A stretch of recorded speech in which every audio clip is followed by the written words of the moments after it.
नमस्कार प्यारे बच्चों, समाजशास्त्र के इस वीडियो लेक्चर में आप सभी का स्वागत है।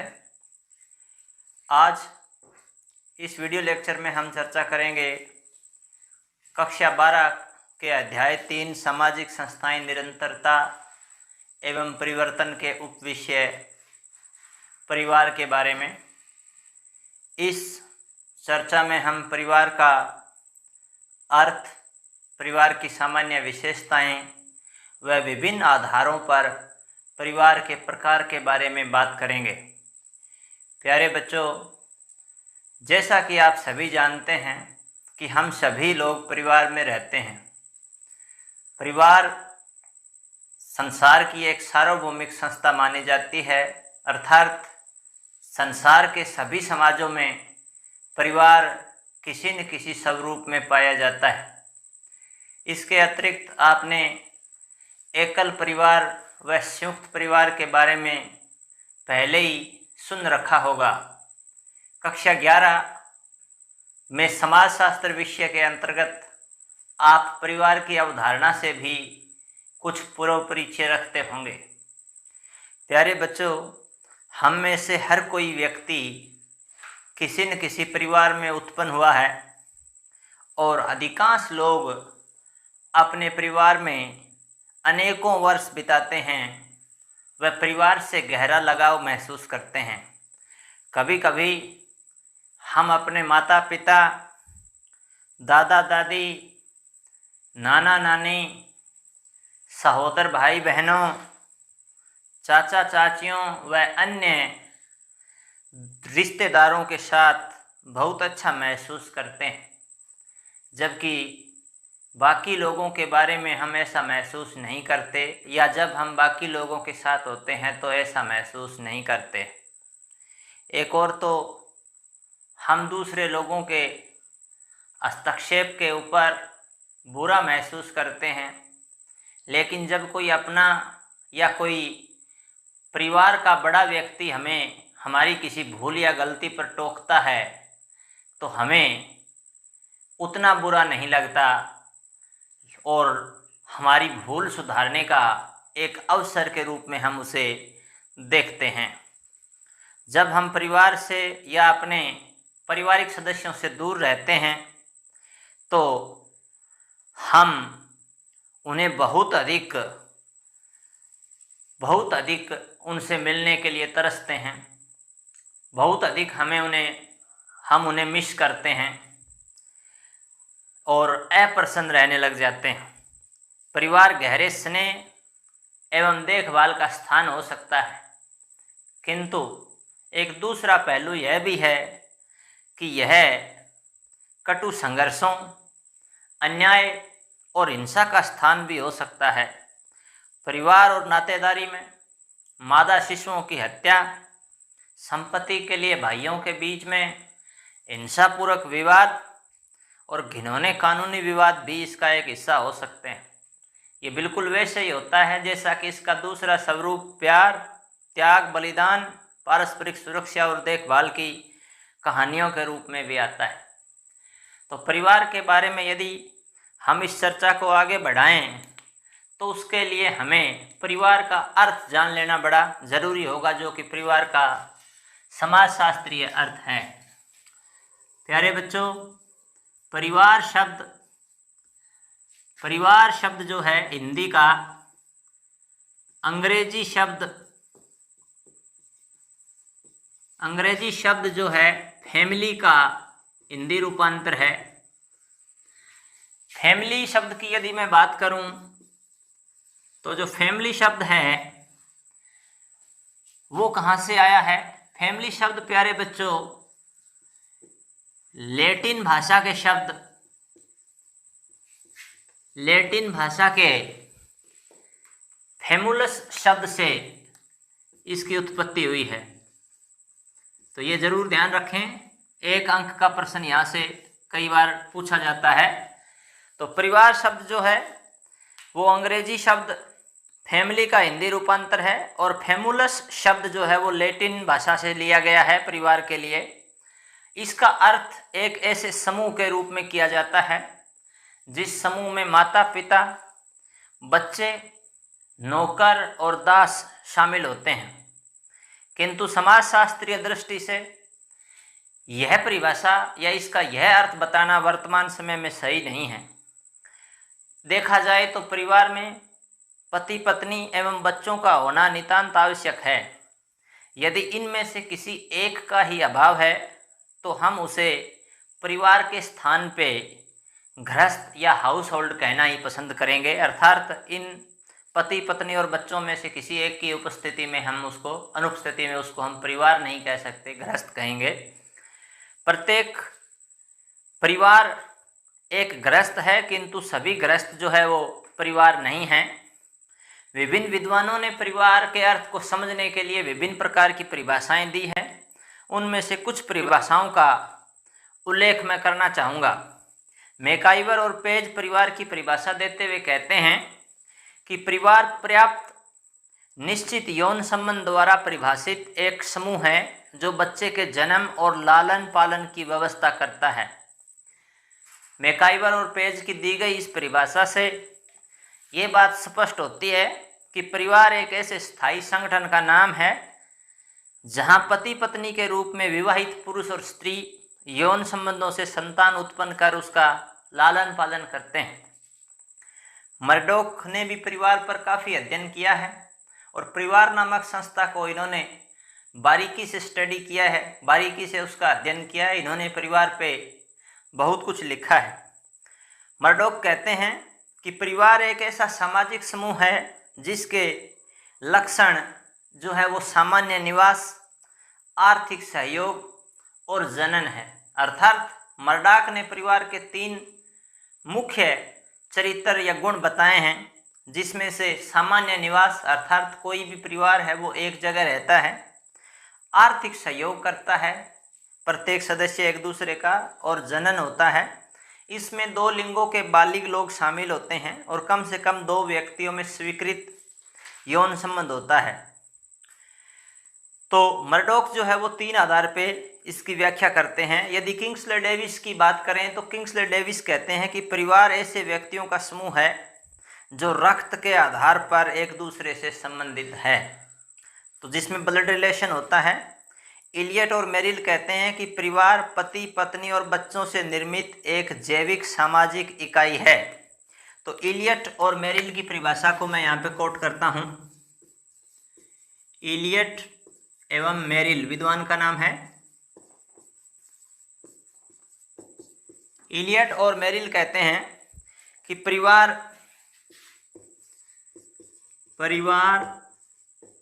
पति पत्नी एवं बच्चों से निर्मित एक जैविक सामाजिक इकाई है।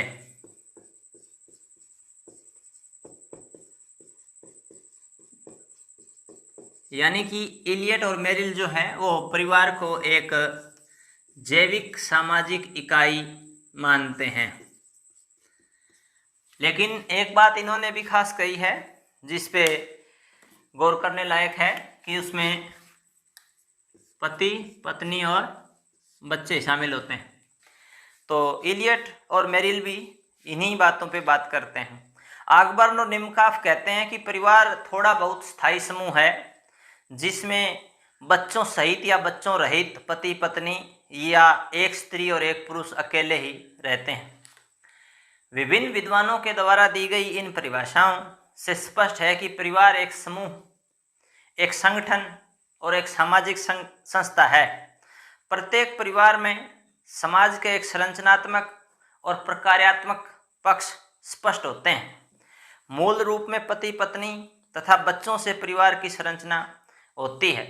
इस प्रकार से प्रत्येक परिवार में कम से कम 3 संबंध विद्यमान होते हैं।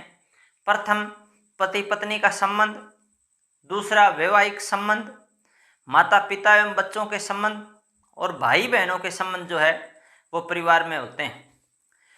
प्रकार्यात्मक दृष्टि से यदि हम परिवार की बात करें तो परिवार कुछ मूल उद्देश्यों को स्पष्ट करता है, जैसे कि यौन संबंधों को नियमित करना, संतान उत्पत्ति करना, परिवार के सदस्य परस्पर अधिकारों और कर्तव्यों से बंध करके इन प्रकारों की पूर्ति करते हैं।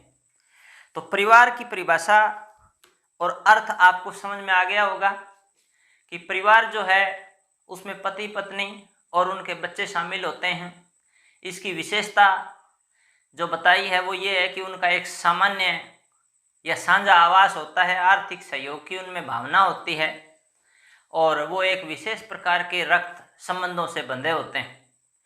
तो परिवार की इन परिभाषाओं की यदि हम बात करते हैं तो हमें परिवार का समाजशास्त्रीय अर्थ जो है वो समझ में आ जाता है। हालांकि परिवार जो है वो हम सब के लिए एक बड़ी परिचित इकाई है।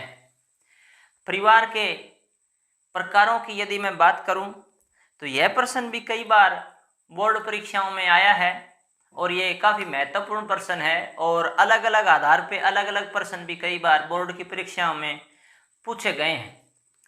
तो परिवार के विभिन्न आधारों पे प्रकार हो सकते हैं, जैसे निवास के आधार पे, उत्तराधिकार के आधार पर, विवाह के आधार पर और आकार और संगठन के आधार पे। तो हम बारी बारी से इनका विश्लेषण करने की कोशिश करेंगे। सबसे पहले हम जो है वो निवास स्थान के आधार पर परिवार के प्रकारों की हम बात करते हैं।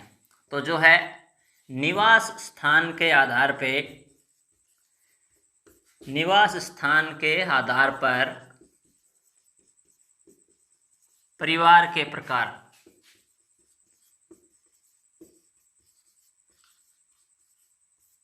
तो निवास स्थान का जो आधार है कि कोई व्यक्ति कहाँ रहता है वो उस आधार पे है। तो इसमें एक परिवार है जिसको हम पितृस्थानीय परिवार कहते हैं।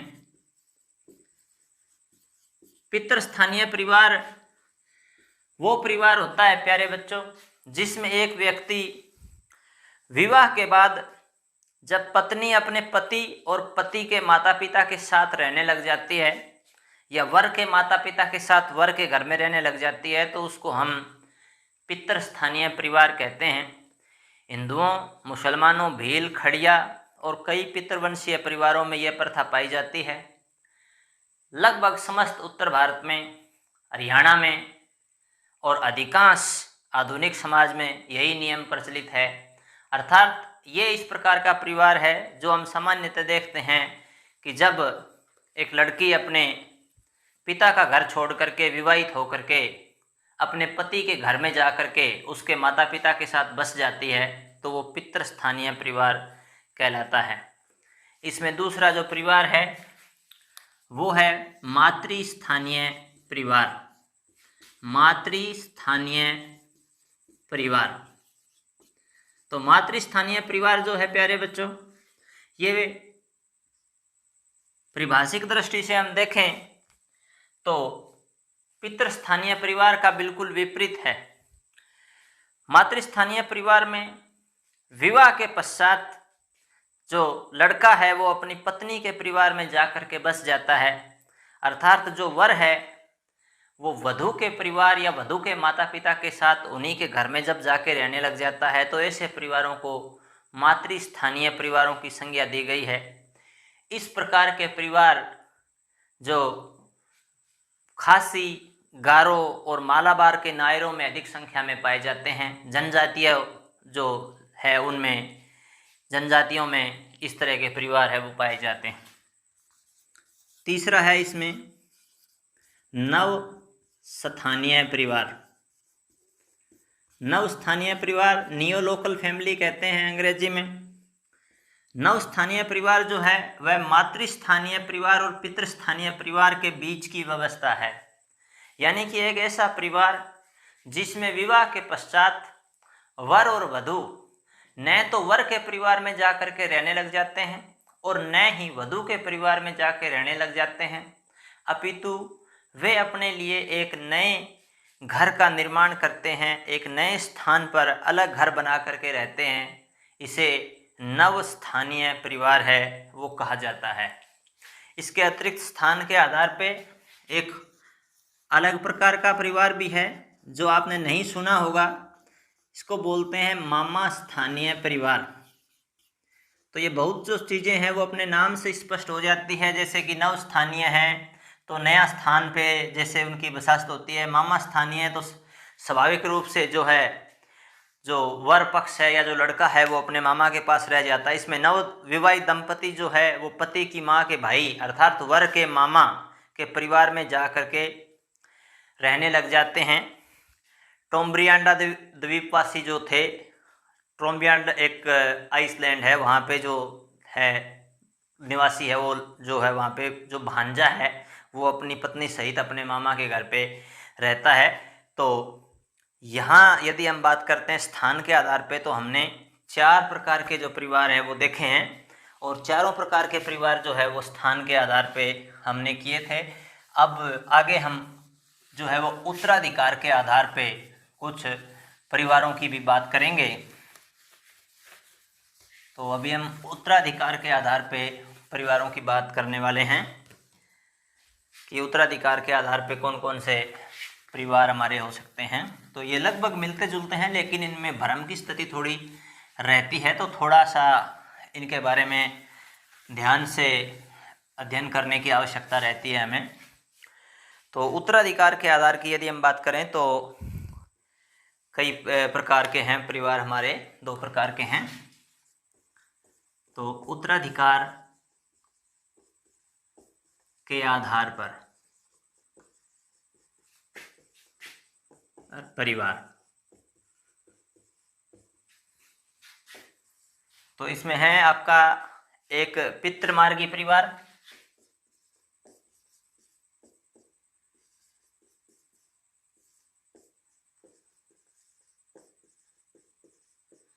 और दूसरा मातृमार्गी परिवार।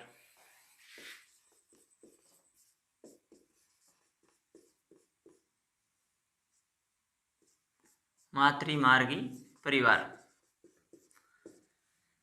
तो यहाँ हम इस पे जब चर्चा करते हैं उत्तराधिकार के आधार पे, तो पितृमार्गी जो परिवार की यदि हम बात करते हैं तो पितृमार्गी परिवार में जो है सामाजिक और पारिवारिक पद, उपाधियां, संपत्ति आदि पर पिता का ही पूर्ण अधिकार होता है और उसकी मृत्यु के उपरांत यह उत्तराधिकार पुत्र को मिल जाता है। भारत में हिंदू परिवार जो है वो पितृमार्गी परिवार हैं। खड़िया, भील आदि जनजातियों में भी ऐसे ही परिवार है वो पाए जाते हैं।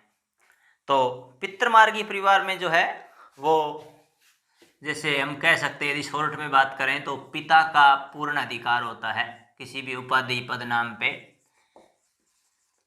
पिता का ज़्यादा अधिकार होता है पारिवारिक पद, उपाधि, संपत्ति पर पिता का अधिकार होता है और पिता की मृत्यु के बाद ये अधिकार जो है वो पुत्र को मिल जाता है। मातृमार्गी परिवार की यदि हम बात करें तो इस परिवार में संपत्ति के आधार के जो संबंध है वो निश्चित होते हैं। पिता से पुत्र को कोई संपत्ति प्राप्त नहीं होती।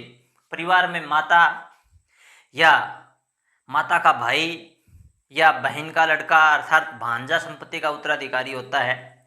भारत की खासी, गारो आदि जनजातियों में जो है वो मातृमार्गी परिवार कहलाते हैं, अर्थात उन संबंधियों का अधिकार अधिक होता है जिनका संबंध स्त्री से होता है, जैसे बहन का लड़का, भांजा या मामा।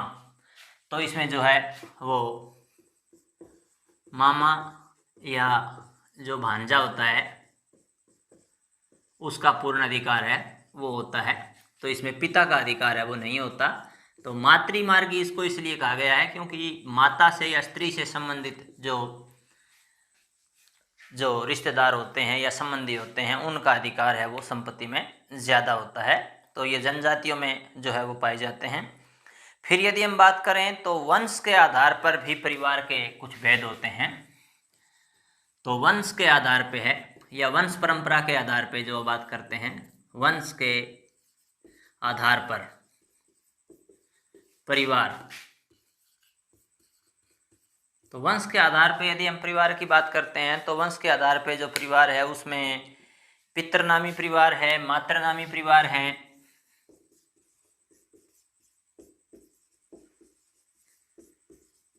आप इस वीडियो को पॉज करके और ये लिख भी सकते हैं बीच में। तो मातृनामी परिवार है, इसके अतिरिक्त यहाँ पे उभयवाही परिवार है,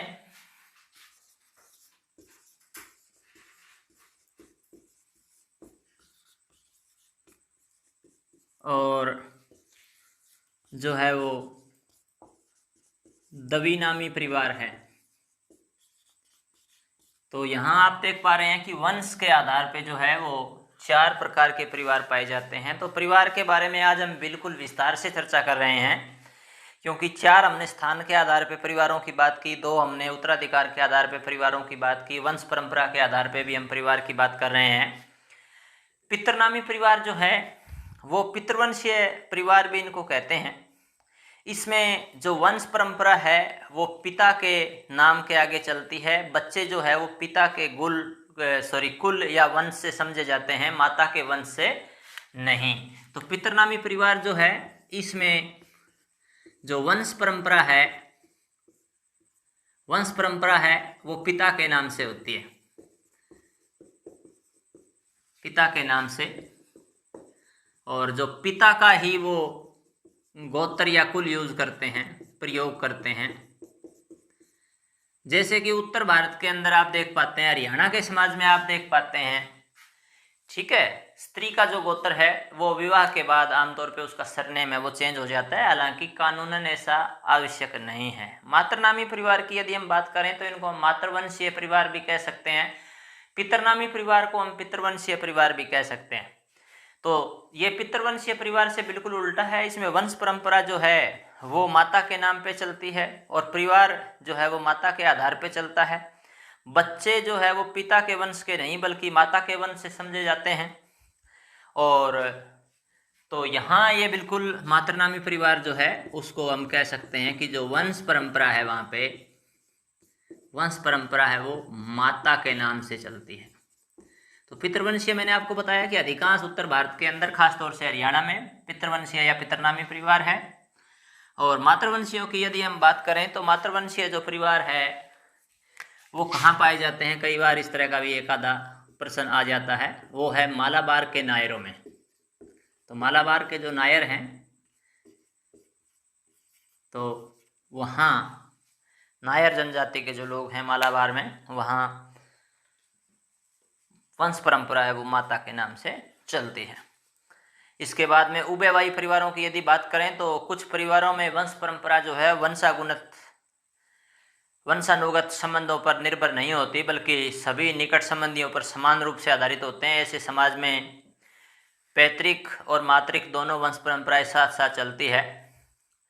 इसके अतिरिक्त उभयवाही जो परिवार होते हैं उनकी एक खास बात होती है कि उसमें व्यक्ति अपने दादा दादी और नाना नानी चारों संबंधियों का समान रूप से संबंध है वो रखता है। तो यहाँ पे आप देख पा रहे हैं कि उभयवाही जो परिवार है उसमें जो पिता और प्लस माता, जो दोनों प्रकार के जो संबंधी हैं, दोनों के माता से जो संबंधी है, पिता से संबंधी कौन है, 2, पिता से संबंधी है दादा और दादी, और माता से 2 मुख्य संबंधी है हमारे, वो है नाना और नानी। तो नाना नानी दादा दादी, यानी कि कहने का मेरा जो अभिप्राय है वो कि जो यहाँ उभयवाही परिवार के जो बच्चे होते हैं इसमें कोई विशेष एक सख्त कानून नहीं होता कोई भी वंश परंपरा को फॉलो करने का कि वो पिता के वंश से ही फॉलो किया जाएगा या माता के वंश से फॉलो किया जाएगा। तो दादा दादी जो है वो पिता के और नाना नानी जो है, तो तमाम इन संबंधों को सभी बच्चे जो समान रूप से लेकर के चलते हैं इसमें। तो ये उभयवाही परिवार होते हैं कि जो नए मातृनामी होते हैं और नए ही वो पितृनामी होते हैं। जब द्विनामी परिवार की हम बात करते हैं तो ऐसे जो परिवार में व्यक्ति का जो संबंध है वो एक ही समय में अपने दादा और नानी से संबंध रहता है और 2 अन्य संबंधी जो है वो दादी और नाना से नहीं। यह भी उभयवाही परिवार का ही एक रूप है। तो इसमें द्विनामी के अंदर जो है, द्विनामी परिवार के अंदर जो है आपका जो बच्चे का संबंध है वो दादा और नानी से संबंध रहता है। तो पिता पक्ष की तरफ से दादा से और मातृ पक्ष की तरफ से नानी से, यहाँ से इनका संबंध है वो से संबंध इनका होता है। तो दादी और नाना से संबंध है वो बिल्कुल नहीं होता है, यानी कि जो है दादी और नाना इनसे नहीं होता है संबंध। और संबंध होता किससे? दादा और नानी से संबंध होता है, दादी और नाना से संबंध है वो नहीं होता है। ये जो है वो द्विनामी परिवार की यदि हम बात करते हैं। इसके अतिरिक्त परिवार के कुछ और प्रकार हैं, कुछ और जो है आधार, उसकी यदि हम बात करें तो विवाह के आधार पे भी जो है वो परिवार की बात हम करते हैं। कई बार परीक्षा में आ जाता है ये। तो विवाह के भी प्रकारों के बारे में आपने कक्षा 11 में ज़रूर इसके बारे में चर्चा करी होगी, कक्षा 11 में आपने ज़रूर इसके बारे में पढ़ा होगा, लेकिन जो है विस्तार से कक्षा 11 में नहीं, कक्षा 12 में ही जो है वो इसके बारे में उल्लेख मिलता है। तो हम थोड़ा सा इस पर भी ये भी बात करने की कोशिश है वो कर रहे हैं। तो विवाह के आधार पे परिवार के रूप, तो विवाह के आधार पे परिवार के रूप, विवाह के आधार पर परिवार, तो ये जो है वो किस प्रकार के परिवार हैं वो विवाह के आधार पे होते हैं। इसमें बहुत ध्यान रखने वाली बात है कि एक तो जो हम बात करते हैं एक विवाही परिवार, मोनोगेमस फैमिलीज बोलते हैं इनको। दूसरा जो है जिसको हम बोलते हैं बहुविवाही परिवार, तो पॉलीगेमस बोलते हैं इनको। तो बहुविवाही परिवार और एक विवाही जो परिवार है इसके बारे में यदि हम बात करते हैं, एक विवाही परिवार जो है वो संसार में सर्वाधिक प्रचलित परिवार का रूप है। जब एक पुरुष या एक स्त्री के द्वारा विवाह करके परिवार का निर्माण किया जाता है तो ऐसे परिवार को हम एक विवाही परिवार कहते हैं। इन परिवार में कोई भी पुरुष एक जीवन साथी के होते हुए दूसरे से विवाह नहीं कर सकता। ऐसे संबंध स्त्रियों पर भी ऐसे नियम है वो लागू होते हैं। हिंदू, ईसाई, जैन, बौद्ध, सिख परिवार जो है अधिकांश इसी श्रेणी में आते हैं। अर्थात जब एक पुरुष एक स्त्री से या एक स्त्री जो है वो एक पुरुष से विवाह करके जिस परिवार की स्थापना करते हैं वो एक विवाही परिवार है।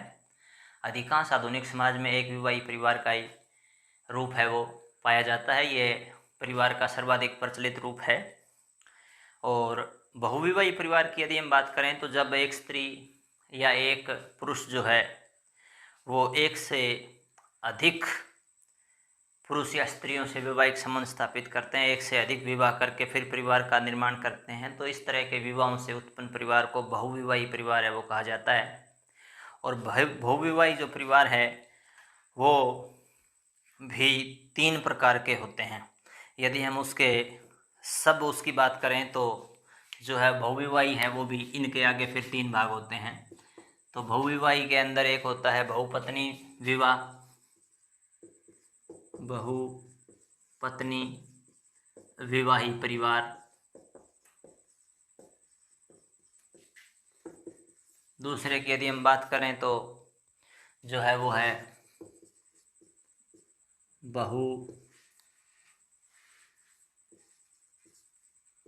बहुपति विवाही परिवार। और यदि हम तीसरे इसके बहुविवाही परिवार की यदि हम बात करें तो ये आ जाएगा आपका समूह विवाही परिवार।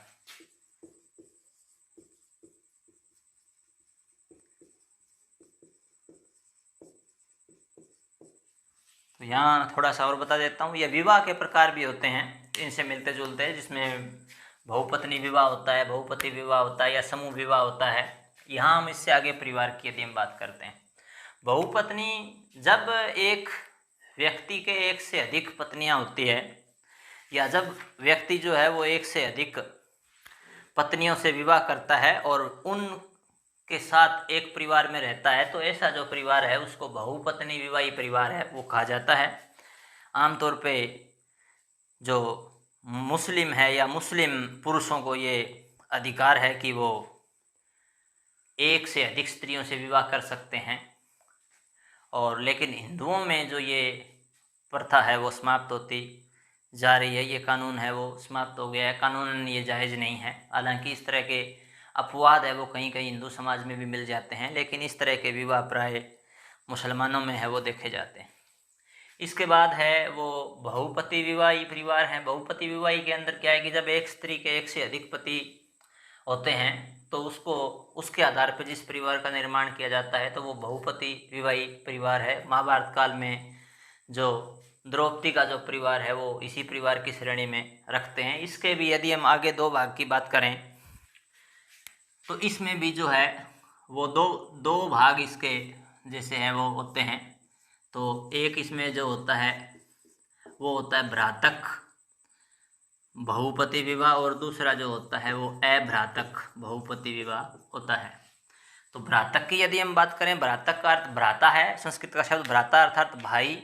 जब एक स्त्री से विवाह करने वाले जो सभी पुरुष हैं वो आप भाई होते हैं तो वो भ्रातक बहुपति विवाह कहलाता है। जैसे द्रौपदी का पांचों पांडवों से विवाह भ्रातक बहुपति विवाह का उदाहरण था। अभ्रातक की बात करते हैं कि इसमें आवश्यक नहीं है कि एक स्त्री से विवाह करने वाले जो लोग हैं वो आपस में भाई हों, वो दूसरे लोग भी हो सकते हैं। तो भ्रातक बहुपति विवाह इस तरह के जो एक स्त्री के अधिक पुरुषों से विवाह करने के द्वारा स्थापित जो परिवार है उनको हम बहुपति विवाही परिवार है वो कहते हैं। यदि हम समूह विवाही परिवार की बात करें तो समूह विवाही परिवार के अंदर क्या है कि जब कई भाई या कई पुरुष मिलकर के ये अर्थात एक पुरुषों का समूह मिलकर के स्त्रियों के एक समूह से विवाह करता है तो सब पुरुष स्त्रियों के समान रूप से पति होते हैं और उस समूह की समस्त स्त्रियां जो है वो उन पुरुषों की समान रूप से पत्नियां होती है। इस प्रकार के विवाह को हम जो है वो समूह विवाही परिवार है वो कहते हैं। तो ये थोड़ा सा यहाँ जो मैंने थोड़ा सा भी आपको थोड़ा सा व्याख्यान में बताया है तो ये विवाह के प्रकार भी आ जाते हैं, ये भी काफ़ी महत्वपूर्ण है और ये परिवार के प्रकार में भी है। ठीक है, तो अब यदि हम बात करते हैं तो वो है कि आकार एवं संगठन या सदस्यों की संख्या के आधार पर परिवार के प्रकार। आकार एवं संगठन या सदस्यों की संख्या, ये जो है ये काफ़ी प्रचलित रूप है परिवार का। सदस्यों की संख्या के आधार पर, इसके बारे में आपने सुना होगा। आधार पर परिवार, तो इसमें जो है वो आपका केंद्रीय या मूल परिवार होता है, संयुक्त परिवार होता है और एक विस्तृत परिवार होता है। तो यदि हम केंद्रीय परिवार की बात करते हैं, इसको नाभिकीय परिवार भी कह देते हैं, केंद्रीय परिवार या मूल परिवार। दूसरा जो है वो संयुक्त परिवार है और तीसरा जो है उसको हम बोलते हैं विस्तृत परिवार, एक्सटेंडेड फैमिली जिसको हम कहते हैं। तो न्यूक्लियर फैमिली है, फिर जॉइंट फैमिली है, फिर एक्सटेंडेड फैमिली है। ये आकार के आधार पर इनके जो प्रकार हैं, केंद्रीय परिवार को हम प्राथमिक परिवार भी कह सकते हैं, मूल परिवार भी कह सकते हैं, नाभिकीय परिवार भी कह सकते हैं। ये परिवार का सबसे छोटा और आधारभूत स्वरूप है। इसमें सदस्यों की संख्या जो है वो बहुत कम होती है। आमतौर पे इसमें पति पत्नी और उनके अविवाहित बच्चे ही रहते हैं। इस तरह के परिवार जो है वो प्राय शहरी क्षेत्रों में पाए जाते हैं। आजकल ग्रामीण क्षेत्रों में भी एकल परिवारों का जो प्रचलन है वो काफ़ी बढ़ रहा है। संयुक्त परिवार की यदि हम बात करें तो संयुक्त परिवार के अंदर 3 या 3 से अधिक पीढ़ियों के सदस्य एक ही साथ रहते हैं। उनकी एक साझी छत होती है, अर्थात वो साझे घर में निवास करते हैं। एक ही साझे चूल्हे पे उनका भोजन है वो पकता है, यानी भोजनालय जो है वो उनका एक ही होता है। और पति पत्नी, उनके बच्चे, दादा दादी, चाचा चाची और बच्चों की पत्नियां, बेटियां इत्यादि एक साथ मिलकर के रहते हैं। अर्थात जब 2-3 पीढ़ियों के लोग जो है वो एक ही छत के नीचे एक ही साथ निवास करते हैं, उनकी संपत्ति जो है वो साझी होती है, एक ही जगह वो भोजन बनाते हैं, भोजन करते हैं और सामूहिक धार्मिक कार्यों का जो है वो निर्वहन करते हैं। परस्पर वो लोग किसी न किसी नातेदारी से जुड़े हुए होते हैं। तो इस प्रकार की जो व्यवस्था है उसको हम संयुक्त परिवार व्यवस्था कहते हैं। ये व्यवस्था आमतौर पर भारत के ग्रामीण क्षेत्रों में बहुत अधिक पाई जाती है। और आज भी भारत के गाँव में प्रत्येक गाँव में बहुत से संयुक्त परिवार है वो देखे जाते हैं। ये विस्तृत परिवार की यदि मैं बात करूं तो जब संयुक्त परिवार के सदस्यों की संख्या बहुत अधिक बढ़ जाती है तब वो विस्तृत परिवार का रूप ले लेता है।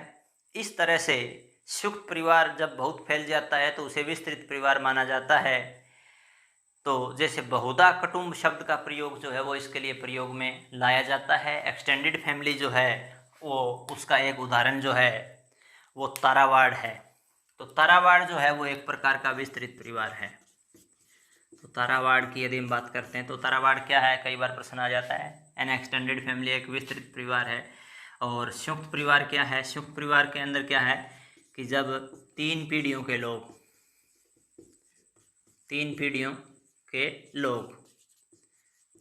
लोग में कौन हो सकते हैं?